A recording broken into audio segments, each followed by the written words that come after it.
tardes. Muchas gracias a la provincia de Córdoba, muchas gracias a IAT y muchas gracias a los aquí presentes para compartir este momento de reflexión, que es lo que intentamos hacer en estos breves minutos, donde no se puede hacer una exposición profunda ni analizar con profundidad los temas, sino dejar las inquietudes para una reflexión, un tipo de brainstorming permanente, una reflexión permanente, y humildemente contarles qué es lo que estamos haciendo también. En primer lugar, les quiero decir que este es el tercer encuentro, como ustedes saben, y la Subsecretaría de Transporte Ferroviario ha nominado a una persona. Esto es una primicia para que directamente sirva de nexo con sede en Tucumán y sirva de nexo para la zona del NOA y del centro. El ingeniero Oscar Guzmán, que está aquí presente, va a ser el nexo de la Subsecretaría de Transporte Ferroviario para tener mayor proximidad territorial o geográfica, de manera de poder ser alguien que nos haga llegar a nosotros las inquietudes y ser una persona con experiencia, de manera de que pueda transmitirnos a nosotros las inquietudes y nosotros podamos interpretarlas y dentro de la armonía de recursos poder llevarlas adelante. Este es un año muy particular, un año electoral, un año de festejo democrático, pero también es un año donde la gestión debe hacerse y no distraerse en medio de esa preocupación que la democracia impone. Bueno, estamos en el centro del país, básicamente en el lugar donde tuvo otrora una base sustantiva y hoy la está recuperando significativamente la industria nacional. Algo de lo que se estuvo hablando. Es decir, yo creo que lo que tenemos que tratar de intentar con estas reuniones y en el futuro inmediato no es escribir los títulos de los libros, sino escribir la novela. El título es al final. Es decir, no tenemos que preocuparnos por las expresiones de deseo, sino de ver cómo lo llevamos a la práctica. Eso es verdaderamente el arte de la gestión, ¿no? Córdoba y Santa Fe son la base sustantiva de nuestra industria pesada y sobre todo Córdoba, con un polo de desarrollo tecnológico e industrial muy próximo aquí. Otrora ha sido el centro de fabricación no solo ferroviaria y de otros elementos que han embrunecido a nuestro país y que estoy absolutamente seguro que se va a retomar y se va a seguir fortaleciendo. Bueno, la idea es, en primer lugar, pasar por unos caminos de reflexión. A ver, acá nuestros anteojos.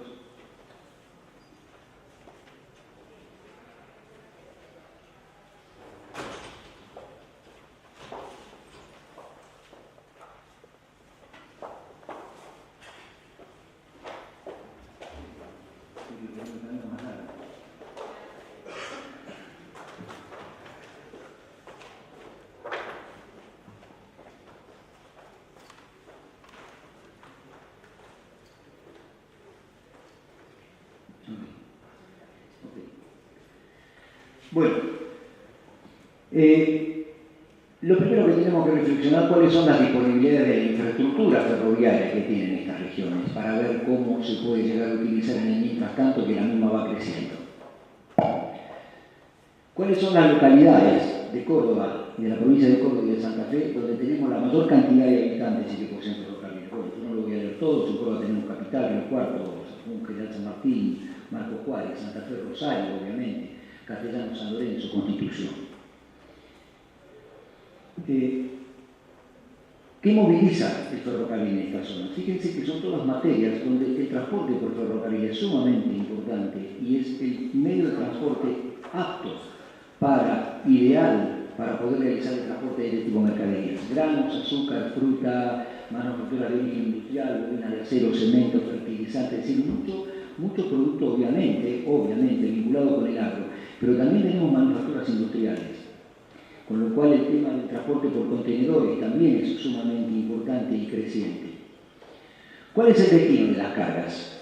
Obviamente cuando nosotros analizamos, el destino de las cargas son fundamentalmente los grandes centros poblados y los puertos. El puerto de Rosario significativamente y el puerto de Buenos Aires.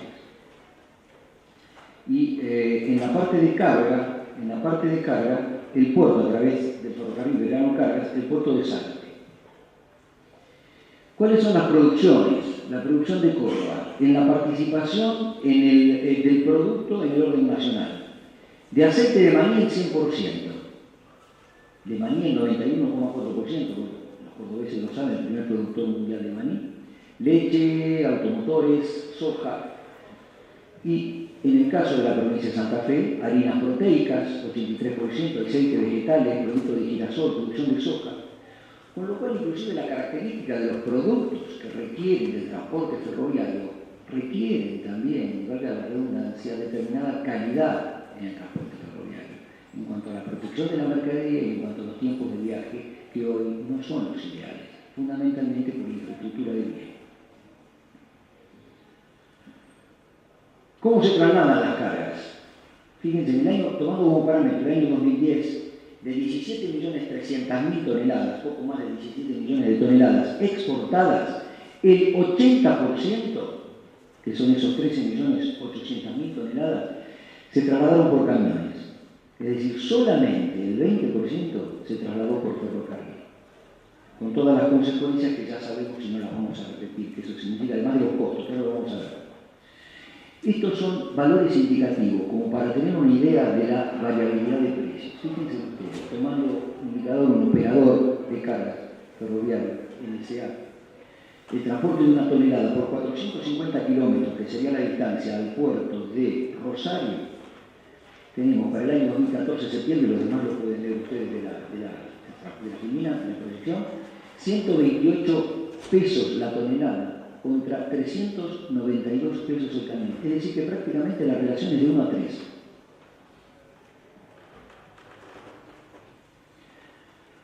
De 2014, por ejemplo, tomando los valores de septiembre, este último que acabo de dar, 25 toneladas, que sería un camión, un contenedor, 25 toneladas de cereal de Córdoba a Rosario, al puerto de Rosario, por camión 9.800 pesos.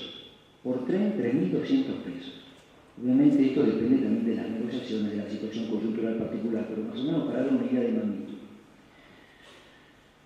La región centro creció en estos periodos de 2003-2011 420%. Y sí, como hablaban en el panel anterior, la disponibilidad de transporte no ha crecido de la misma manera y con seguridad el transporte ferroviario. A nivel nacional, el transporte ferroviario está transportando menos del 3% de la carga que se moviliza a total país. Productos exportados de Córdoba. Prácticamente el 50%, harinas, pele de soja, productos de soja, maíz en grano, aceite de soja, son productos de origen agropecuario, donde evidentemente el ferrocarril debería de ser el transporte natural con acceso a las plantas de acopiamiento y directamente tener accesos directos al puerto, reduciendo la cadena de transbordo. En el caso de Santa Fe, tenemos también que más del 50%, pero fíjense que interesante, aquí empiezan a aparecer los productos químicos y conexos con un 10%, gracias a aceites derivados y otros de la industria alimenticia, en un porcentaje de casi el 40%. Cuando analizamos cuáles son los destinos de las mercaderías, en el caso de Córdoba, vemos que si pudiéramos exceptuar, que depende a qué puertos de Brasil fueran, pero supongamos que exceptuamos Brasil y Chile, prácticamente el 75% de la exportación, de los productos para exportación de la provincia de Córdoba, requieren de la llegada al puerto. El 75%. Donde eso es importante porque, como bien dijeron, Córdoba tiene lejos los puertos. Y una anécdota absolutamente personal. Recién con sorpresa veía que en el panel anterior presentaron el proyecto del canal navegable por distintas funciones que he cumplido. Hace 20 años, ese proyecto me lo presentaron a mí. Cuando tuve oportunidad de trabajar en la jefatura de gabinete de ministros a poco tiempo de la reforma constitucional. Fíjense ustedes cómo uno de los problemas que tenemos nosotros como comunidad y como sociedad es como no terminamos nunca de resolver los temas y siguen dando vuelta los problemas. Y hoy es exactamente lo que me presentaron hace 20 años. Bien, es una autocrítica en la cual me incluyo, obviamente, nos incluimos todos como sociedad, ¿no? En el caso de Santa Fe, haciendo el mismo análisis, el 80% requiere la salida del puerto, con la ventaja también de que Santa Fe tiene la proximidad del puerto de Rosario, con lo cual las distancias del puerto son mucho menores. Brasil importa cereales, autopartes, automóviles, camiones, es importante la integración ferroviaria, por eso. Con China importa cereales, grasas, semillas, oleaginosas, aceites. España y Italia, cereales, India y Chile, grasas y aceites. Y muchas gracias, lo dejo para el rato. Algunas reflexiones de tipo general. El ferrocarril, obviamente que estratégicamente lo más importante del ferrocarril es la carga, pero el ferrocarril es ordenamiento también.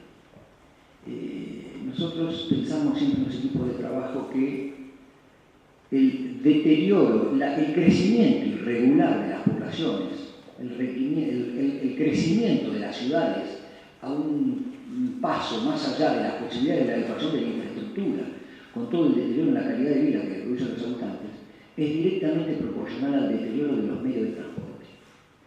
En las grandes ciudades, creo yo que la gente, cuando uno le pregunta cuánto vivís, la gente no dice tantos kilómetros.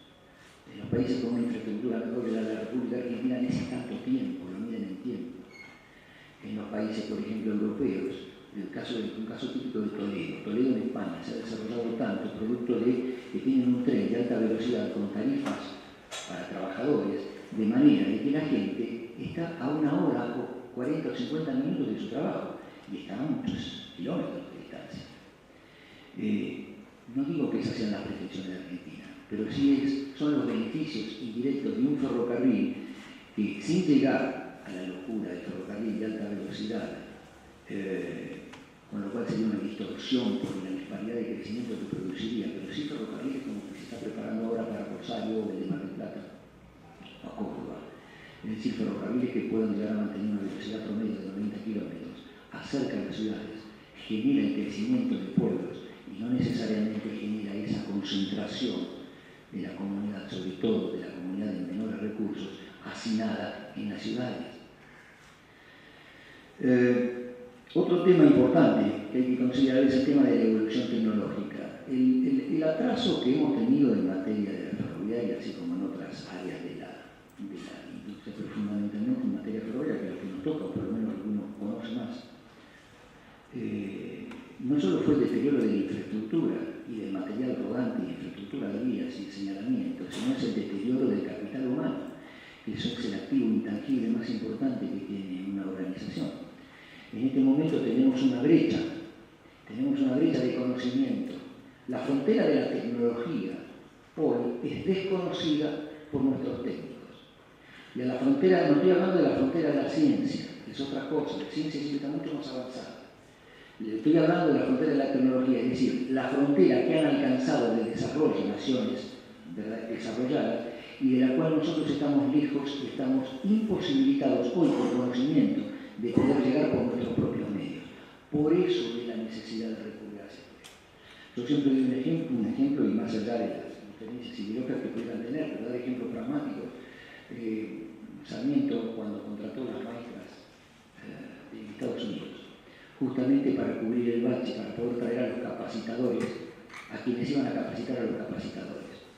En este momento tenemos que recurrir al conocimiento externo de alguna manera, tratar de ayornarnos para poder ganar la libertad que necesitamos para poder continuar con el desarrollo. Por ejemplo, se está hablando de electrificación de líneas ferroviarias y a la electrificación que recurrimos es la electrificación tradicional de catenaria a 25.000 voltios y hay elementos mucho más novedosos. No digo que eso no pueda llegar a ser el camino, sí en el caso de la línea Roca, por ejemplo, en Buenos Aires, pero no digo que ese sea el único camino. Están ya funcionando trenes a hidrógeno en el mundo que sacan la electricidad para sus motores de la energía del hidrógeno y están funcionando los trenes con supercapacitores o trenes híbridos, que es un sistema de acumulación de energía. Ya están funcionando en Sevilla, en Zaragoza, en algunas ciudades de China, en Alemania, con sistemas de acumulación de baterías.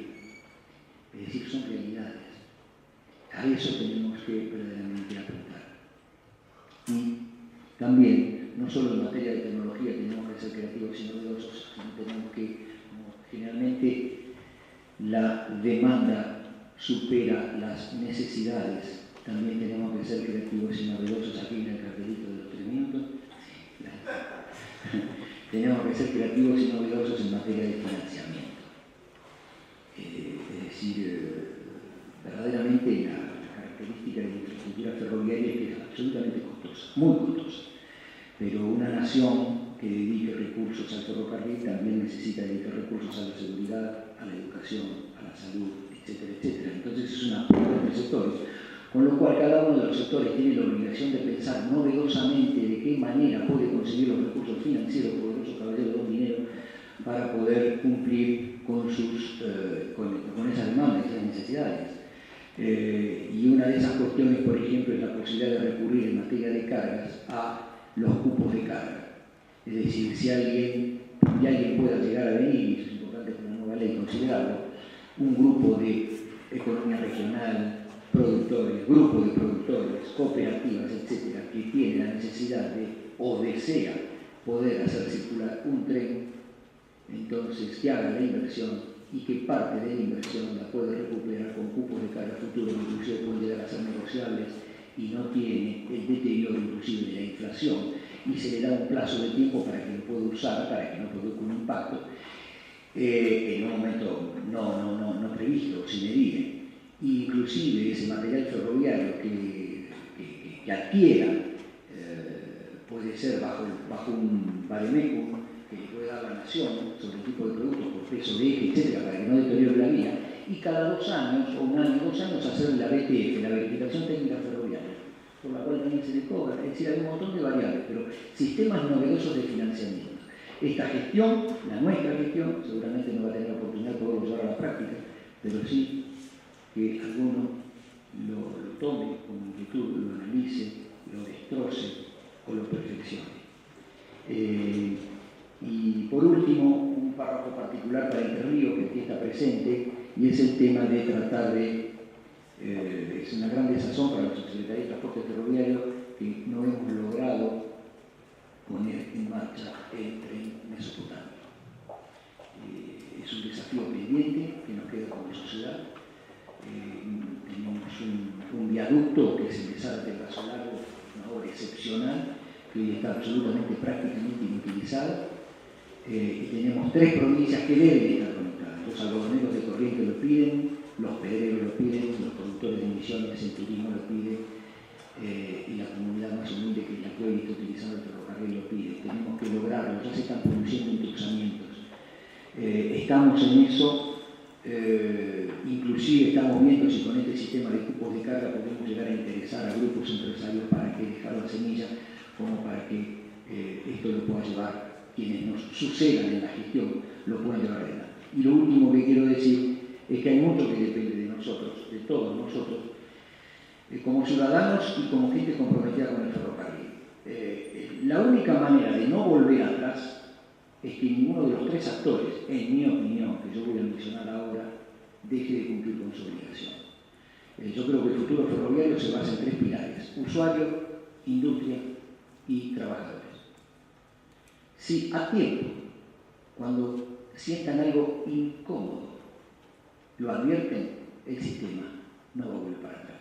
La garantía es el usuario, que no merece un deterioro en el servicio y al contrario, una mejora permanente. El trabajador, que es el primero que se va a dar cuenta a través de la reticencia en la compra de repuestos o atrasos en el mantenimiento, etc. La industria, cuando vea que pierde niveles de trabajo como los que hoy tiene. Ese es el gran desafío. Bueno, hay mucho más por decir, pero muchas gracias.